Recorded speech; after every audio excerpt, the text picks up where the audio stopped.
Bem-vindo ao Mental Chip, o canal onde o conhecimento dobra a cada informação. Olha, nos últimos encontros a gente viu Roma se despedaçar. O Império estava ali, sabe, à beira do colapso total. Sem líderes, sem fé, sem união nenhuma. E é nesse cenário de pura destruição que surge Diocleciano, um homem que acreditava que a ordem era muito mais forte que a glória. E ele ia tentar reconstruir todo esse caos.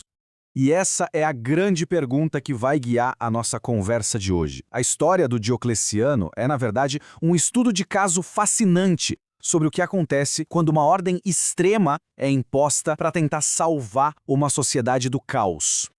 Então, vamos lá. O cenário era simplesmente desolador. Imagina só, meio século de anarquia, com imperadores sendo assassinados um atrás do outro.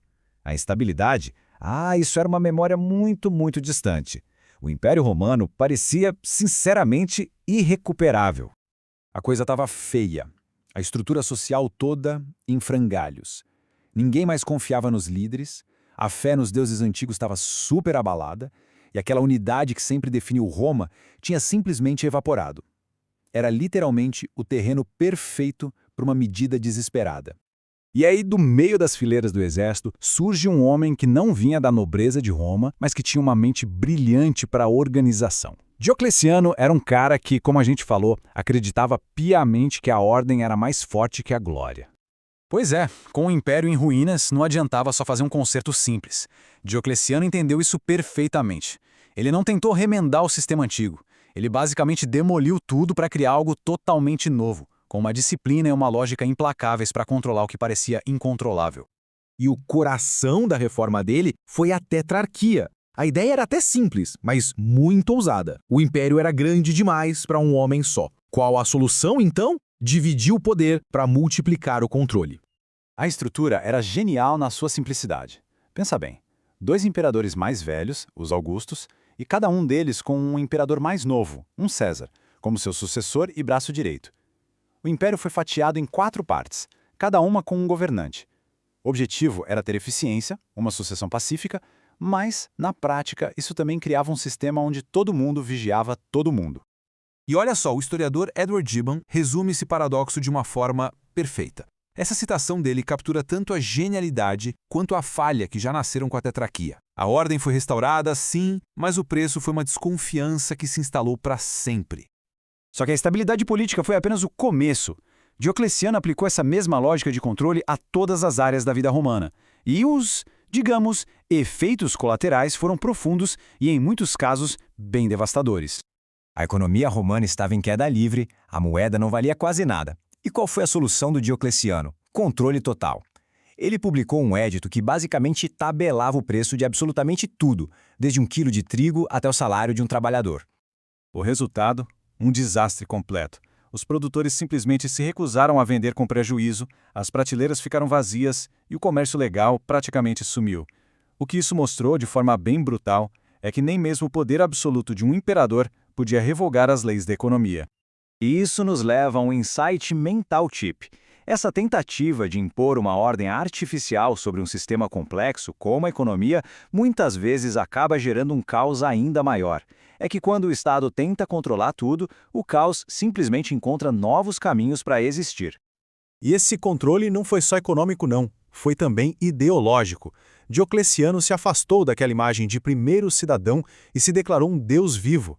A corte imperial virou um lugar cheio de rituais super complexos, distanciando cada vez mais o imperador do povo. E essa citação ilustra de forma brilhante a consequência social disso tudo. Gibbon aponta que a relação entre quem governa e quem é governado mudou para sempre. O cidadão romano deu lugar ao súdito. E para tentar unificar o império sobre uma única ideologia, Diocleciano lançou a chamada Grande Perseguição. Os cristãos, cuja lealdade a um único Deus era vista como traição, foram caçados sem piedade. Foi o último e mais brutal esforço do paganismo romano para tentar se manter no poder.